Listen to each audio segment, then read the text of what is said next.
So I haven't come very far. In fact, I've just come down the hill. Although the project that I'm representing included academics from all over the UK. It also included Sue Dockett from Australia, Dana Mitra from the US, Lassie Lipman from Finland, and Ingrid Pramling from Sweden.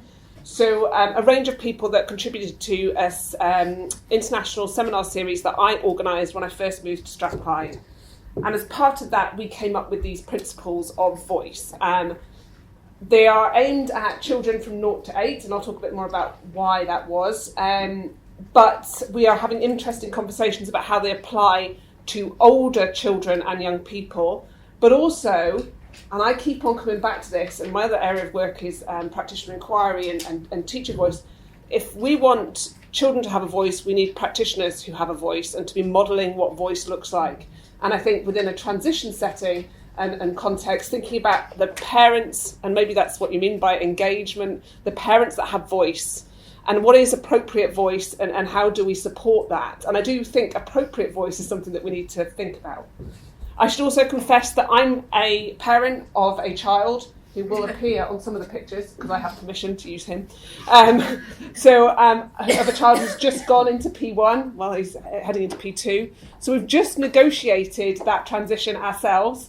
It was an experience that, I've got some learnings from.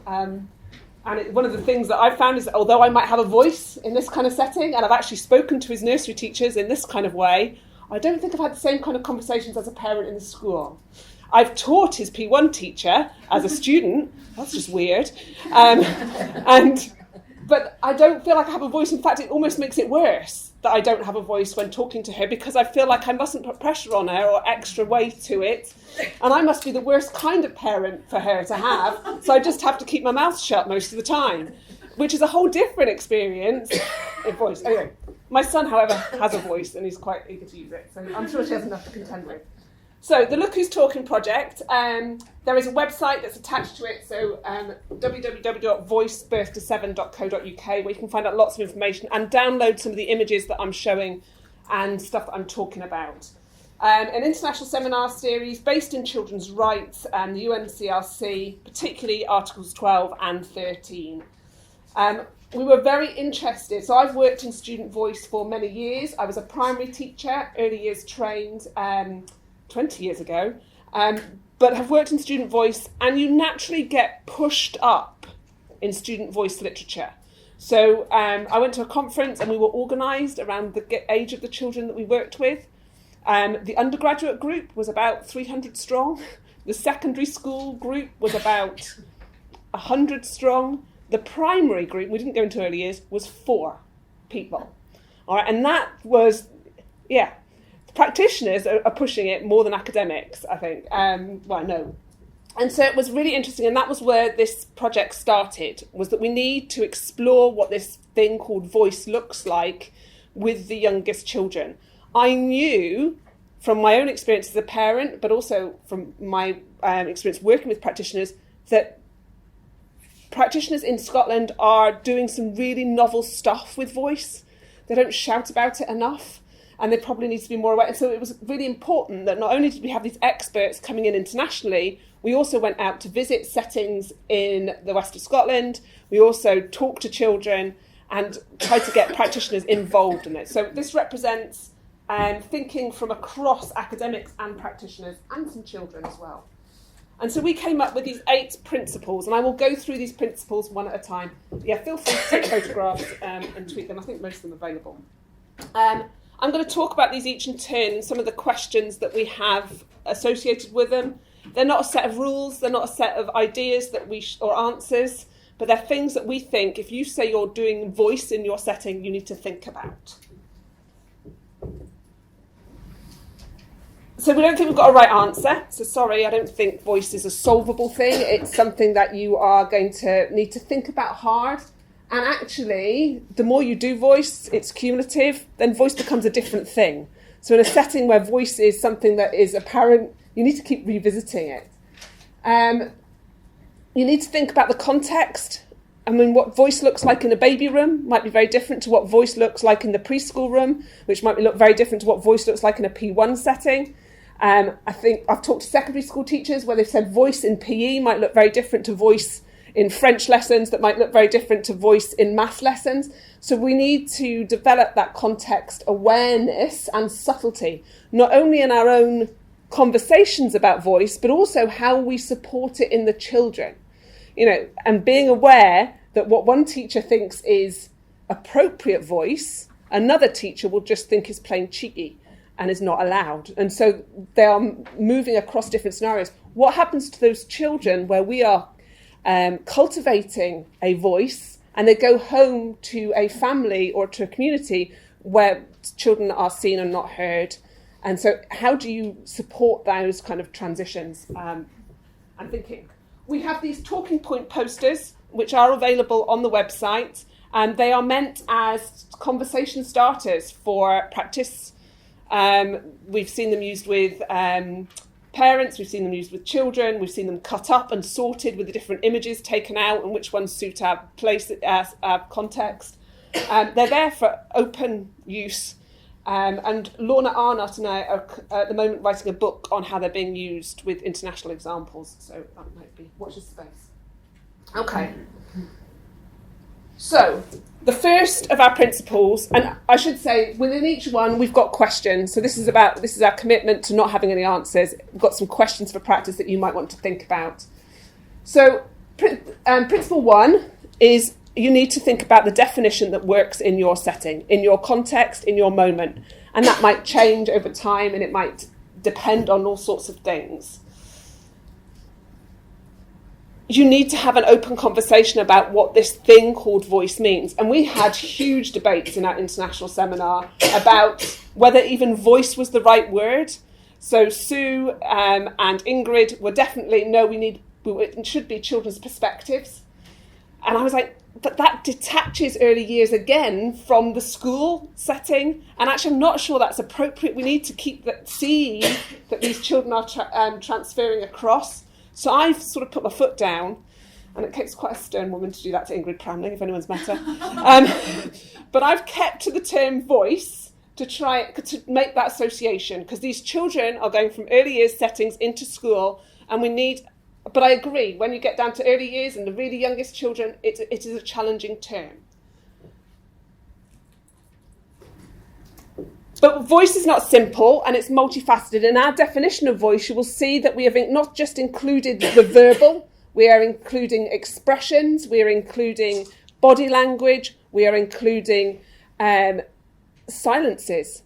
What does silence look like and how is that a communication of voice? I think with particularly the youngest children, then the role of practitioners in tuning in to the voices of babies and thinking about how they are communicating. Anyone who's had a 6-month-old knows how they express an opinion fairly quickly and obviously when you do something they don't like. And so therefore, how do we hear those voices that are not verbal? As they get older, as these kids get older, we need to make sure we're not falling back on the easy option, which is verbal every time.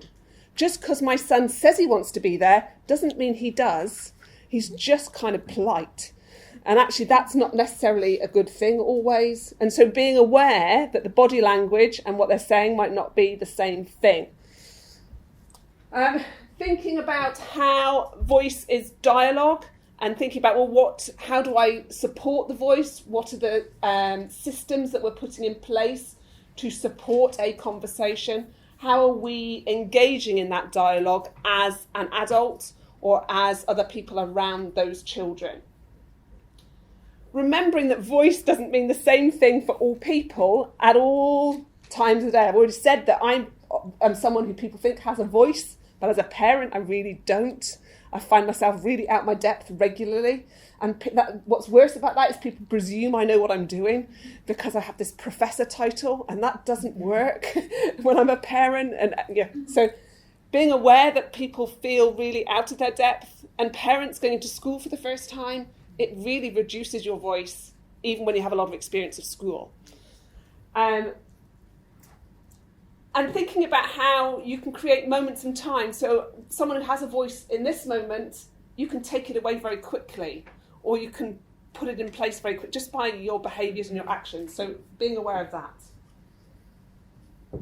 Principle 2 is around power and who has the power and where is the power lying. Thinking about the relationships that underpin voice. Just by saying to a child, I give you voice, you are maintaining the power. Go on, what do you think? Tell me what you think. Tell me really what you think. You are maintaining the power. Is that a productive space for a child to say really what they think? Is it a productive space for you to say what you really think when someone's really pressuring you to say what's inside you? Be honest. Go on, be honest. Really, tell us what you think. So you need to be really careful about that. And I think when you've got adults and children, maybe we just need to be more confessional and more transparent that yes, as an adult, we do have power. And we're not going to avoid that and get away from it by sitting on the floor. We will lessen it. But we need to think about how honest we are about that. And how we develop the relationships that support voice in an effective way. So how do we create the spaces, and I'll come on to that one later on, where voice is appropriate, where power might be dissolved.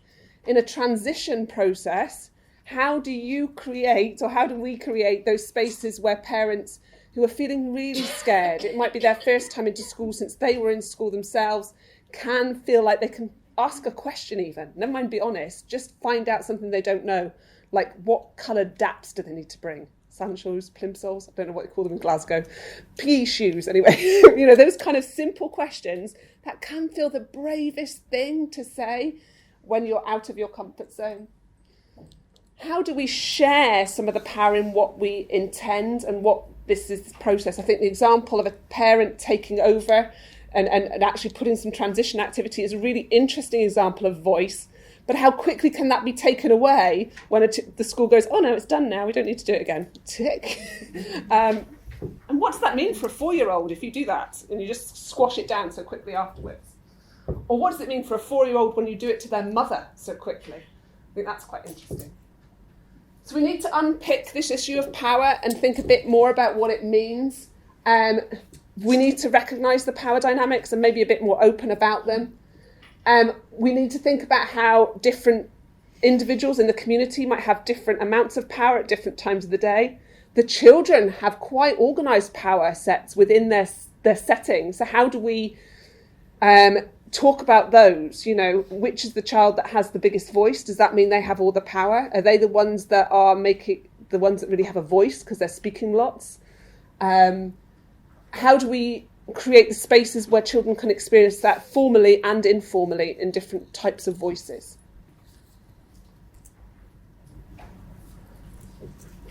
Our third principle is around inclusivity, and of course everybody has a voice and everybody should have an equal voice, and recognising that, but also thinking about how it's not just about different people but also different opinions. How do we hear the controversial? And how do we allow the controversy to be spoken about?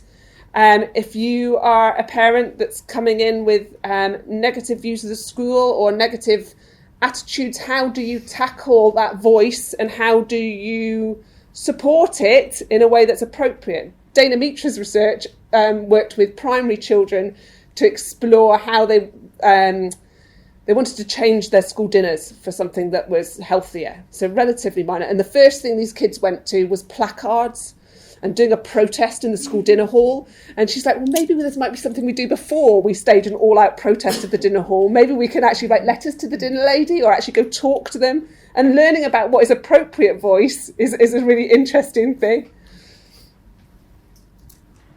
So if everyone should have an equal voice, we need to remember that different voices, different languages, different ways of speaking, different ways of putting your thinking across are apparent and should be supported. We need to recognise those different views and also think quite clearly about voice versus voices. So another big debate in the theoretical literature around student voice is whether we should be saying student voices or student voice. I think it's just a big question that we need to be aware of. Sometimes we should be accepting the whole voice of the community and sometimes it should be the voices and the individuals within that. But again, it's about an awareness, I think, a subtlety in the practices that we are taking part in. If everyone has a voice, then how do you hear the individual? So how do you create spaces that are for different size groups and different types of speaking out? My son came to me 6 weeks into P1, and my husband said he knows what buttons to push, but he said, "Mummy, I don't think I have a voice in school." I think his language was to push my buttons, but I think he was feeling way out of his depth. And for someone who'd been very sure of himself, he knew childcare. He'd been in childcare since 5 months. It's something he knew about. School was completely alien to him. And even though play was the approach that's used in his P1, it was still something he was really not feeling sure about. And by Christmas, he found his feet and he was a different child. But I think it was really important that he expressed that. And we had a conversation with his teacher who engaged with it in a way that was valued his experiences and what he was saying. Inclusion, and I think this is a really difficult one. Inclusion is not just about different people, but also about including different viewpoints. In transition, you are homogenized as a group of incoming children and a group of incoming parents to the school community. And that's quite challenging in a scenario of voice. So how do we create those? And different people in that community will have different experiences of the school already. Some of them will know nothing about the school. Some of them might say something quite differently about the school and come from quite outside the area. So we need to be aware that different opinions are there. So if we're thinking about something more inclusive, we need to think about engaging with all individuals, but also thinking about ourselves as having a voice and how do we model voice. I think voice role models is quite an interesting concept that I'm playing with. How are the teachers modelling voice? How are the nurseries modelling voice? I mean, talking to my son's nursery, do they talk to you about transition? Are they going to talk to you about which class my child goes into and which friends No, don't talk to us. They only talk to the school nursery. They don't talk to the private nursery. It's just like, they didn't feel like they had a voice. They didn't feel like they had any say in the matter. I think that was remedied this year. But it's one of those things that you think, actually, the practice... And I said, well, why don't you go tell them? They didn't feel, we're just the private nursery sector. We're not in the same... And I don't think that was there.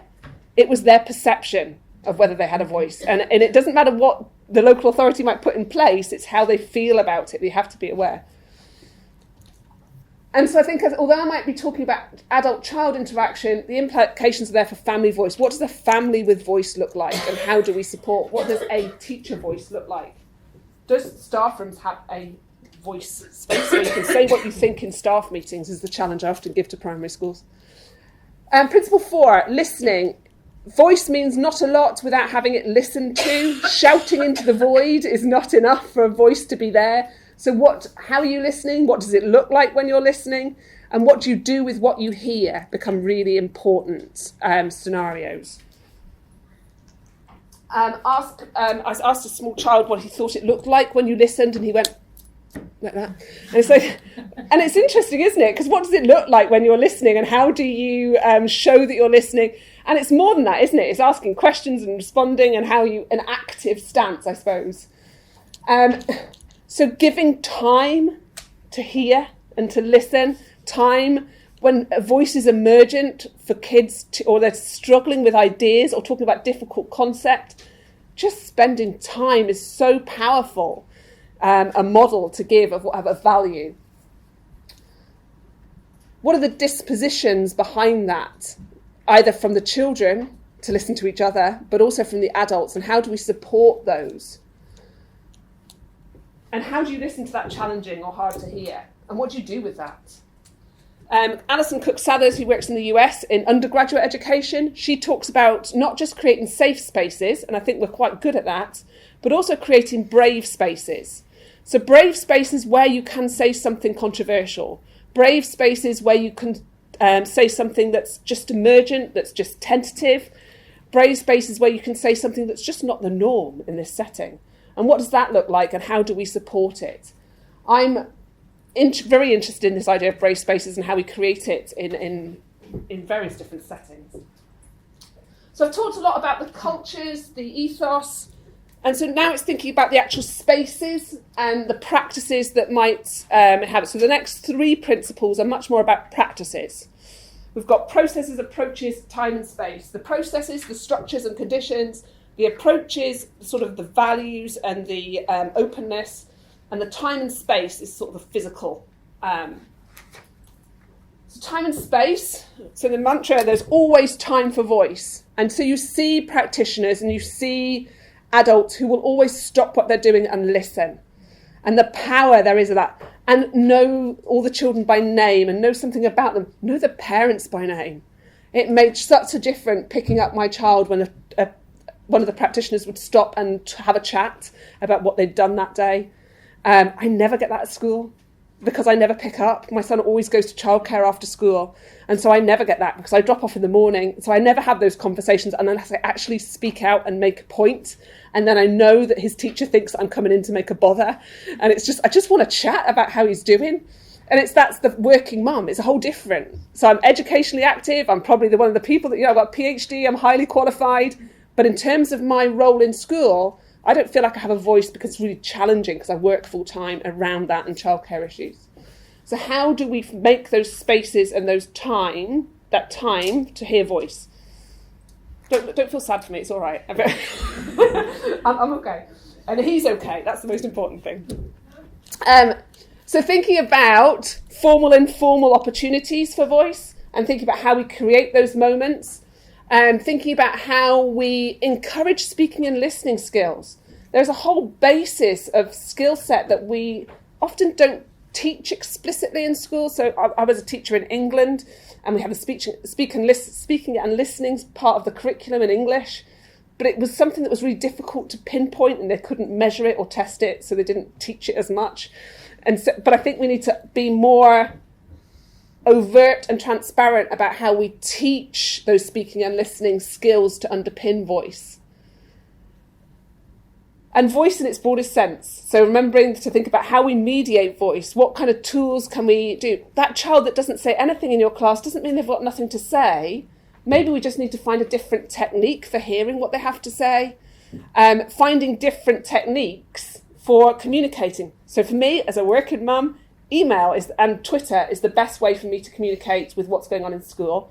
And that means that I have a voice and I have a communication. It's just not the traditional sense. And so the school has gone out with its normal set of working conditions to include us. And I think that's great. Be careful about reinforcing those behaviours that we've always done. It's the way we've always done it. And so therefore it's the way we should always do it. The osmosis of picking up what happens in school and just finding out sort of ad hoc. Thinking about how we open, who has control, who's in charge of those spaces, who is the impetus, is it the child, is it the adult? How closed is it, how open, who closes it down, who opens it up? When is it okay for a child to go, actually I've said enough about this now, move on? That's easier in nursery to what it is in school. Once you're in school, then the whole power thing changes a lot. We've got to get through this. How do you support a child in manoeuvring themselves through those different experiences? What length of engagement is a good voice scenario? Short, long, who says how long it should be? The level of formality and who, and I think this is really interesting with baby rooms and toddlers and pre-verbal or emergent verbal, is what's the role of the voice in taking forward? Who takes it forward? And the level of translation, of reinterpreting of the adult, and what does that look like? And how much should we trust that? Principle 6, about approaches, thinking about these are the sort of structures. Am I patient? How do I support this voice thing in coming out? How open am I to different types of voice, to reading these children in different ways? And developing the skills and dispositions, I'm aware of time, the skills and dispositions that underpin the voice. So thinking about how we have a range of different practices that will support voice at different times. Snack time being a really good time for one kind of voice maybe. Lunchtime and playtime being different kinds of voice. Home time, maybe a different kind of voice that needs to include parents as well in that conversation. How do we manoeuvre our way across those different scenarios? how much structure do we need to put in place to make that voice effective? And whose voice are we privileging in those situations? Thinking about how we can share the endeavour. So how are we transparent? Are we being about who's the nature of the voice that's being included? How can we be playful and messy about it? We're early years practitioners. What role does play have and being messy have in this voice experience? Or does it all have to be clean and sanitised in a sort of school council kind of way? I think that's a really big one. And the caution at the bottom is authenticity and openness. Are you being true and honest about why you're doing this? Are you doing it because you've got to, UNCRC? Are you genuinely interested in what's going on? Principle 7, processes. Processes should enable voice. Thinking about how we think about the context, the processes and the structures, and the conditions under which we work and what that means about the kind of voices that operate in our settings. I think we went to Strathclyde's nursery, and what was very apparent there was that all of the practitioners were able to take risks. So if a child said, "Oh, I'm really interested in how cars work," then the next thing you know, the children were off on a trip down to the local garage, almost without a second thought, to go and have a look at how a car worked. So they would have, and so these teachers were. I said, "Oh, God, you're taking some risks," and they were like, "No, it's just what we do." And the head teacher had created this atmosphere where it wasn't about risk taking; it was about, well, this is what we do. We listen to the children and we go with where they are wanting to go. And so, pardon?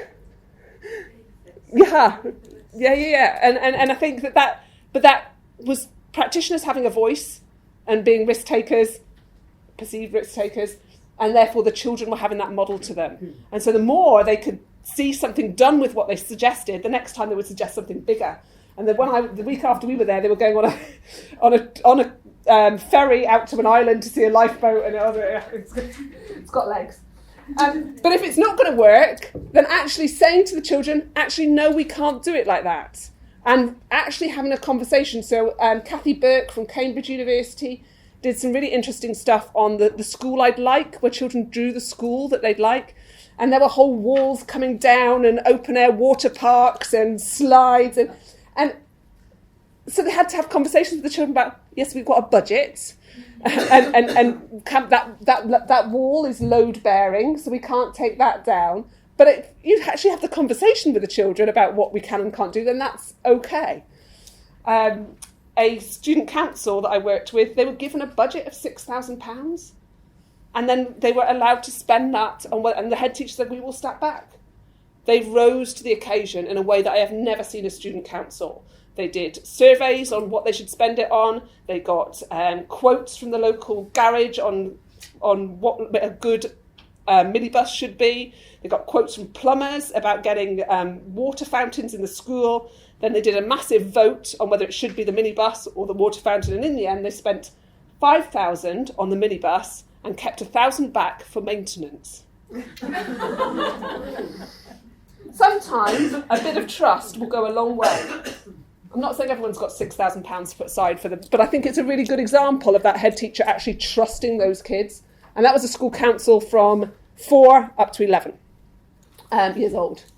Final principle, you'll be pleased to know, refreshments and stuff outside. Purposes. How honest are we about why we are doing voice and what is the intention with which we are doing it? We often talk about in the moment, and I don't think we're often honest about it with ourselves either, about why we might be doing voice. So thinking about that. Who am I doing this for? What am I doing this for? How will I evaluate it? How will I know if it's worked? If we share those goals and actually talk to the kids about why we're doing it, then I think we will have a much more positive outcome. And that doesn't mean always giving control to the children. It can be maintaining the control, but being honest about that. I was brought in to do some research with some students researchers in a primary school about changing the length of lessons. And what it turned out was the head teacher had made the decision way before they actually were commissioned. And it's one of those things where if you're not honest and not clear, actually if he'd said, "I've made this decision, I just need you to see what people think about it," it would have made a whole different ball game. just because they're 5 does not mean they shouldn't be talked to like they have rights, like adults. And, big kids, adults are big kids, children are little adults. We need to give those skills and dispositions to the children. So I don't think voice is an on or off thing. I think it is something like, and this shows my age probably, it's a bit more like a graphic equaliser on a stereo from the 80s. We can turn bits up and down, and the principles, I'm not saying you can focus on all 8 principles all of the time, but different ones need to come up and down, and thinking about which ones are most important in my setting. There is a virtuous circle. The more you do voice, the easier it will become. But at that point, you need to rethink about your definition of voice, because it's probably changed. And so you need to think again about what is this thing we're trying to do. And so being aware of that changing dynamic, I suppose. And maybe the posters are a good starting point for those conversations and for revisiting those ideas. There is a version without words, so these are quite wordy, but there is a version without words in development for use with children, so that maybe you can start those conversations actually with the children as well. I think there is an interesting conversation to have with some parents about what voice looks like, and also thinking about what it looks like between nursery and school. And that's my contact details. I've reinforced the website. It's got a huge amount. It's got reading lists. It's got public lectures. So do Sue dockets on there talking about transitions. And there's all sorts of stuff on there so you can go like. Also all the visuals. Bye.